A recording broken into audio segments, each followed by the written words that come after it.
Yo'ldagi har bir harakat ortida inson hayoti va jamoat xavfsizligi turadi. Afsuski, qonunga bo'ysunmaslik va mas'uliyatsizlik yana bir yo'l transport hodisasiga sabab bo'ldi. Toshkent shahrida sodir bo'lgan shov-shuvli Gentra ishi bo'yicha jinoyat ishi sudda ko'rib chiqildi. Tergov natijalari, video tasvirlarda aks etgan holatlar va suddagi bayonotlar voqeaning asl mohiyatini ochib berdi. Hozirgi lavhamiz shu haqda. Davlat raqam belgisiz Gentra ishi sudda. Ijtimoiy tarmoqlarda yo'l inspektoridan qochgan Gentra 30 ga yaqin mashinani urib ketdi sarlavhali videolar katta shov-shuvga aylangandi. Mazkur jinoyat ishi doirasidagi sudlanuvchilarning advokati esa bu xabarlarni asossiz dedi. Ya haqiqatan mashina haydab hamma joyda ko'rsatyapti 30 ta emas, 5 ta mashinani urib ketgan bor. Endi orqadan gay qo'yganidan keyin qo'rqib ketib qochib ketgan.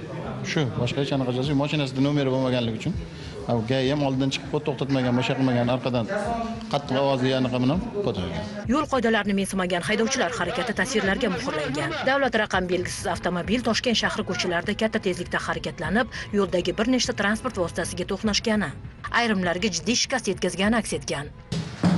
Assalomu alaykum. Bugun mazkur voqea bo'yicha jinoyat ishi sud bosqichiga yetdi. Asli Qashqadaryolik 26 yoshli ayol va muqaddam sudlangan 21 yoshli yigit kuchli ta'sir qiluvchi moddalar ta'sirida haydovchilik guvohnomasisiz Chilonzor tumanidagi asosiy yo'llarda avtomobilda tartibsiz harakat qilgan. Mashina nomer bez nomer bo'lgan-chi.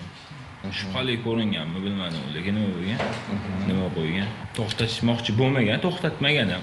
Qo'ylab ketgan birinchi. Men mashinani haydadiganim uchun haydagan. Ular yo'l patrul xodimlarining to'xtash buyrug'ini bajarmasdan bir nechta avtomobilga to'qnashib, jamoat xavfsizligini jiddiy tarzda buzgan. Sud materiallariga ko'ra, voqea natijasida bir fuqaro o'rtacha tan jarohati olgan, bir nechta mashinalar shikastlangan. Ekspertlar xulosasiga ko'ra, ular yetkazgan moddiy zarar 10 million so'mdan oshiq deb baholangan. 21 apreldan buyon qamoqda ushlab turilgan sudlanuvchilarga hukm e'lon qilindi.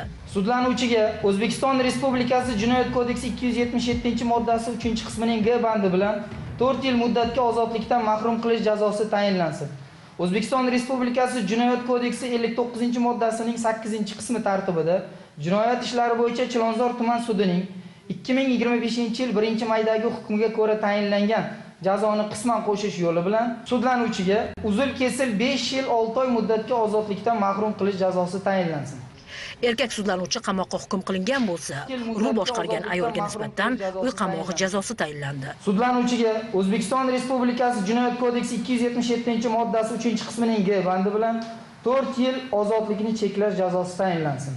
Mo'tabar Nurmuhammedova, Farhod Basarov, Zohidjon Mamasoliyev, Toshkent. Bizda hozircha shular. E'tiboringiz uchun rahmat, salomat bo'ling. Omon bo'ling.